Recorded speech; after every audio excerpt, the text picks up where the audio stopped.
Bonjour à tous, on se retrouve aujourd'hui pour un tout nouveau numéro du JT de la télé, c'est le 28e numéro de la saison 3, et au sommaire de cette émission, on parlera notamment du documentaire sur Tony Parker, on parlera également de la plateforme Disney+, de Christian Jean-Pierre, et aussi du coronavirus à la télé, quel impact pour les émissions, on en parle à la fin de cette émission, sans oublier comme chaque semaine le zapping de la semaine, cette semaine on parlera de Pascal le grand frère, de Koh-Lanta, de C'est du gâteau sur Netflix, mais aussi des femmes à la télévision.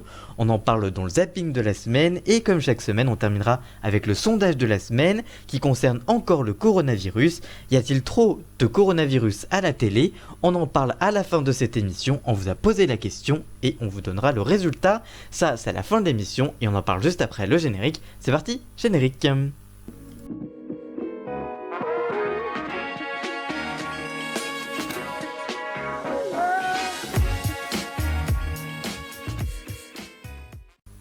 Après 30 ans de bons et loyaux services, Christian Jean-Pierre ne sera plus commentateur sur la première chaîne. C'est le site L'équipe qui révèle que le commentateur Christian Jean-Pierre a été licencié par le groupe TF1. L'homme était au sein de la chaîne depuis plus de 30 ans et était devenu la voix du football après le décès de Thierry Gallidy en mars 2008. Il a également été présentateur de téléfoot de 2008 à 2018, déjà remplacé. Il était relégué aux commentaires des matchs de rugby sur la chaîne. Son renvoi lui aurait été signifié et les discussions se passeraient désormais entre les avocats du journaliste et TF1. Christian Jean-Pierre a lui réagi sur son compte Twitter et a indiqué, je cite, « Merci à tous pour les messages de soutien qui me vont droit au cœur. Ce fut une belle aventure. Merci à tous les confrères, les amis et surtout vous le public. C'est grâce à vous que j'ai pu vivre un rêve pendant 30 ans sur TF1 et commenter tous ces matchs. » Déjà depuis l'Euro 2016, il avait perdu son poste de commentateur officiel des matchs de l'équipe de France de football au profit de Grégoire Margoton et commentait les matchs de second ordre. Sa dernière apparition sur TF1 remontait à la finale de la Coupe du Monde de rugby le 2 novembre dernier et ne fera donc pas partie du dispositif du groupe TF1 pour l'Euro 2020. Sport toujours, après de 3 ans après le documentaire sur Antoine Griezmann, Alexandra Sublet est de retour sur TMC pour suivre Tony Parker. Après le premier portrait sur Antoine Griezmann, en 2017 avec Griezmann Confidentiel, l'animatrice a choisi de suivre pendant plusieurs mois Tony Parker. Une émission animée par Alexandra Sublet donc, qui a nécessité près de 2 ans de négociations. L'animatrice va pouvoir suivre sa dernière saison avant sa retraite sportive à l'âge de 37 ans après 18 saisons passées en NBA. La jury de Masked Singer indique, je cite, « Tony savait qu'il allait annoncer sa retraite et que c'était le moment opportun pour revenir sur son parcours. Pouvoir le suivre lors de sa dernière saison à Charlotte et au début de sa nouvelle vie était une opportunité en or. » Tony Parker précise lui, je cite, « Après les retours encourageants des lecteurs de mon livre, notamment les parents qui me remerciaient de raconter mon parcours à leur enfant, je me suis dit que ce documentaire pouvait peut-être inspirer la prochaine génération. » Dans ce long portrait, les téléspectateurs découvriront la vie du sportif au Texas et en France.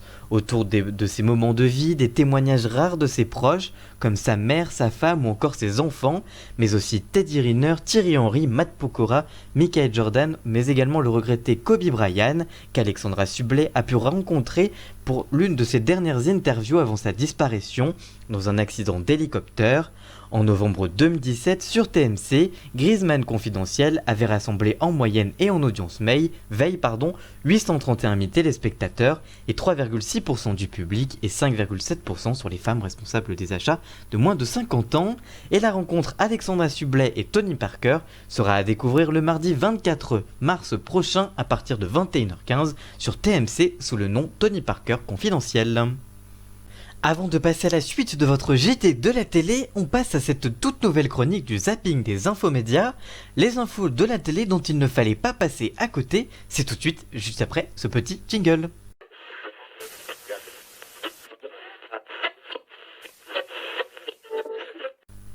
Après plusieurs numéros de Pascal le grand frère sur C8, l'émission ne reviendra pas. C'est Pascal Sautens lui-même qui l'a annoncé et précise, je cite, « Sur C8, je pense que c'est fini. Sur une autre chaîne, peut-être pas. J'ai créé un nouveau projet sous la forme d'un crossover. J'imagine une autre version. Je souhaiterais que l'émission revienne. Si TF1 m'appelle pour refaire Pascal le grand frère, j'accepterai sans aucune hésitation. Je ne me suis jamais embrouillé avec eux et je n'ai jamais dénigré cette chaîne. Des révélations faites chez nos confrères de toute la télé. Nouveau succès à J+7 pour koh. En effet, après un lancement historiquement bas du jeu d'aventure, TF1 avait communiqué sur les très bons résultats à J+7, c'est-à-dire avec le replay du premier numéro. Un premier numéro qui avait attiré 1 million de Français supplémentaires sur MyTF1. Si on aurait pu imaginer un effet de curiosité, le deuxième numéro du jeu de Denis Brognard est lui aussi un succès, avec une progression de 993 000 téléspectateurs supplémentaires pour le second épisode. La télévision se consomme donc vraiment différemment. Il y a quelques mois, Netflix France avait lancé sa première émission de télévision avec C'est du gâteau, un jeu présenté par l'humoriste Artus qui met en scène des pâtissiers amateurs pas très doués qui tentent de reproduire des chefs-d'œuvre gastronomiques, mais selon plusieurs rumeurs, il n'y aurait pas de suite pour l'émission C'est du gâteau. Pour l'heure, ni Netflix France, ni Artus, ni même la production a confirmé ou démenti cette information. Le Conseil supérieur de l'audiovisuel a publié ce jeudi son rapport annuel sur la représentation des femmes à la télévision et à la radio, en collaboration avec l'INA. En 2019, le taux de présence des femmes à la télévision et à la radio est estimé à 41%, soit une progression de 2 points sur un an. C'est en radio que la plus grande amélioration a été enregistrée, en passant de 37% à 40% de femmes. Alors qu'en télévision, la situation est stable depuis 3 ans. À présence égale, les femmes s'expriment moins, alors que leur taux de présence est de 41% tous médias confondus, leur temps de parole n'est que de 36%. La télévision leur offre un meilleur terrain d'expression que la radio, avec 37% contre 34%. La chaîne L'équipe fait office de mauvais élève, avec seulement 10% de temps de parole donné aux femmes. C8 est elle la meilleure élève, avec en 2019 77% des présentateurs de C8 qui sont des femmes. Il s'agit du meilleur chiffre parmi les chaînes généralistes françaises. Voilà donc pour ce zapping de la semaine et on retourne aux infos juste après le générique. Et c'est parti, jingle.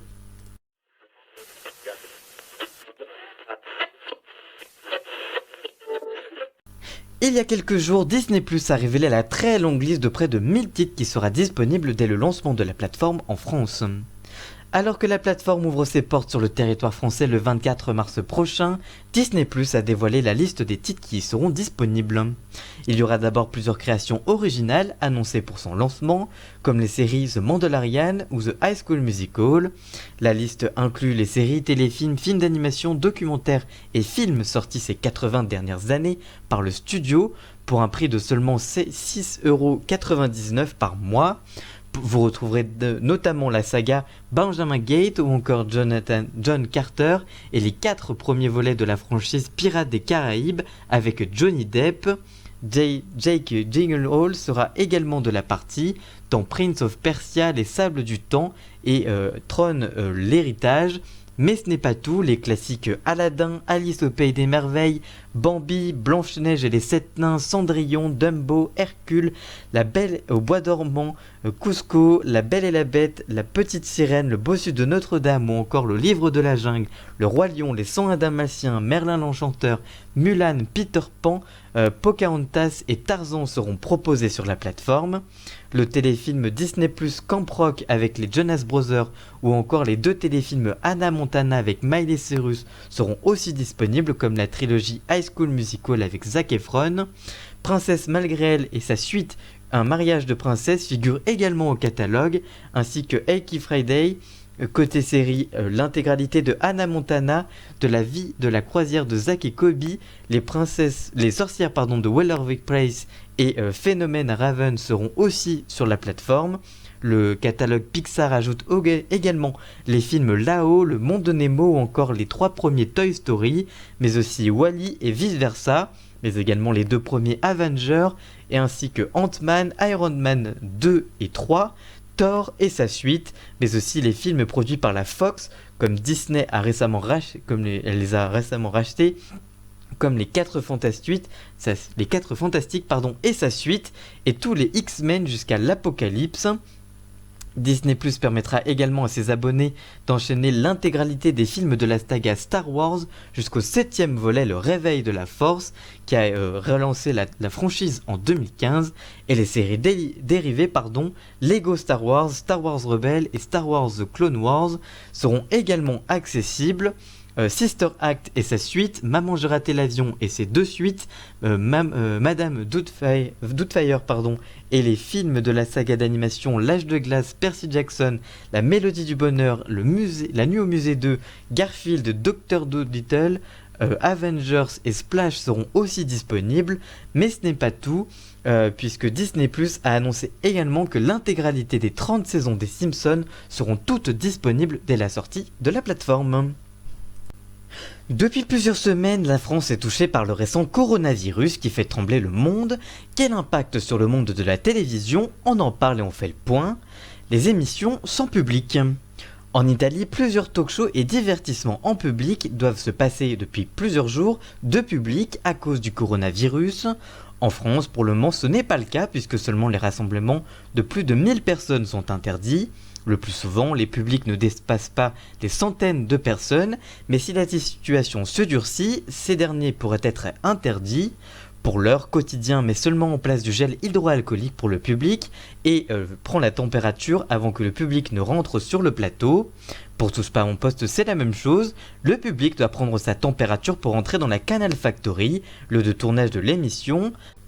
Pour Touche pas à mon poste, l'info est très récente puisqu'elle est sortie ce vendredi 13 mars à 16h. Finalement, le Touche pas à mon poste n'aura pas de public à partir de lundi. C'est Cyril Hanouna lui-même qui l'a annoncé sur son compte Twitter et il indiquait, je cite, « Mes chéris, ma priorité c'est vous, donc il n'y aura pas de public sur le plateau lundi, mais on sera en direct lundi pour vous divertir », a-t-il écrit sur son compte Twitter. Donc on comprend que l'émission sera maintenue, mais que en tout cas elle sera sans public. Du côté de Quotidien, aucune mise à jour n'a été faite pour le moment. Si c'est le cas, je vous l'annoncerai dans les commentaires de cette vidéo. Ce lundi, la quotidienne de Canal+, Click, présentée par Mouloud Achour, devait être le premier programme de télé privé de public en raison de la configuration du studio particulièrement petit, mais finalement le public était bien présent ce lundi. Pour le moment, l'émission garde finalement son public alors que la direction avait annoncé qu'il n'y aurait pas de public. C'est assez incompréhensible. Donc y a-t-il du public, y en aura-t-il pas? C'est un petit peu bizarre. Donc si les émissions en direct ne sont encore pas menacées, les tournages de plusieurs émissions, eux, le sont, voire même annulés, et on fait le point. Interville en suspens. Les tournages de Interville pour France 2 qui devaient être enregistrés à Disneyland au cours des prochaines semaines viennent d'être annulés pour cause de coronavirus. En effet, 4 émissions étaient prévues en près de 8 jours de tournage, avec mise en boîte et répétition qui sont donc annulées. Le programme ne se serait pas déroulé avec Olivier Mine qui était souffrant. En revanche, France 2 est toujours attachée à la marque et ne lâche donc pas le projet. La chaîne relance donc à un moment plus opportun le tournage et possiblement avec l'animateur de Fort Boyard. TF1 prépare ses arrières en cas d'annulation de tournage. En effet, le coronavirus menace aussi les futurs tournages d'envergure qui arrivent sur la Une. D'abord, Ninja Warrior, qui doit être tourné en avril prochain à Cannes, est menacé. En cas d'annulation, TF1 fait enregistrer 4 nouveaux numéros du grand concours avec Laurence Boccolini. Les tournages en public auront lieu le mardi 21 avril entre 13h30 et 19h30 et 19h et minuit, et le mercredi 22 avril sur les mêmes tranches horaires. En cas d'annulation de Ninja Warrior, TF1 diffusera donc ses émissions. Mais ce n'est pas tout, le tout nouveau projet d'Arthur District Z pourrait bien être retardé. Ce dernier est un jeu zombie avec beaucoup de figurants qui donc sans doute qui devrait être tourné il y a quelques jours dans les prochaines semaines, mais si la situation évolue, la mise en boîte pourrait donc être retardée, voire même annulée et retardée à un autre moment. France Télévisions prend des mesures. Le groupe de chaînes qui prend le plus de précautions est sans conteste France Télévisions. D'abord, l'animateur de Télématin Laurent Bignolas, qui avait été en vacances en Italie dans une zone à risque, a été confiné. Plusieurs journalistes de la chaîne également en reportage dans des zones à risque ont eux aussi été confinés. Mais ce n'est pas tout, la chaîne prévoit de ne pas enregistrer des émissions avec du public. En effet, plusieurs cas de figure ont été envisagés, notamment pour la diffusion en direct du prochain Grand Échiquier, présenté par Anne-Sophie Lapix le 24 mars prochain, dont une sans public. Le prime musical à Paris, la Défense Arena, la Nuit de la Bretagne prévue pour France 3, présentée par Cyril Ferraud, sera reporté à un autre moment. Le documentaire de France 5 avec Jérémy Michalak et Lucie Carrasco, qui devait se tourner en Thaïlande, a également été reporté à une date ultérieure. Et on termine comme chaque semaine par le sondage de la semaine. Cette semaine, on vous a parlé du coronavirus. Et oui, encore, les médias comme les journaux comme de TF1, de France 2 ou d'M6, ou encore les talk-shows comme Quotidien, TPMP ou encore C'est à vous, ainsi que les chaînes d'information BFM TV, LCI, CNews, France Info, tournent en boucle sur le coronavirus, avec de nombreuses éditions spéciales et des émissions en prime time, comme très récemment sur France 5 avec une émission du magazine de la santé en prime time. Mais les médias en font-ils trop sur le sujet? La réponse est oui, clairement à 76%. En deuxième position arrive le traitement qui est suffisant à 14%. Et enfin, non pas du tout à 10% des cas. En tout cas, selon vous, le coronavirus est trop présent à la télévision et dans les médias en ce moment. Merci d'avoir suivi cette vidéo, si elle vous a plu n'hésitez pas à la liker, la commenter, la partager et même à vous abonner. Et nous on se retrouve très vite pour une toute nouvelle vidéo. A très bientôt, ciao!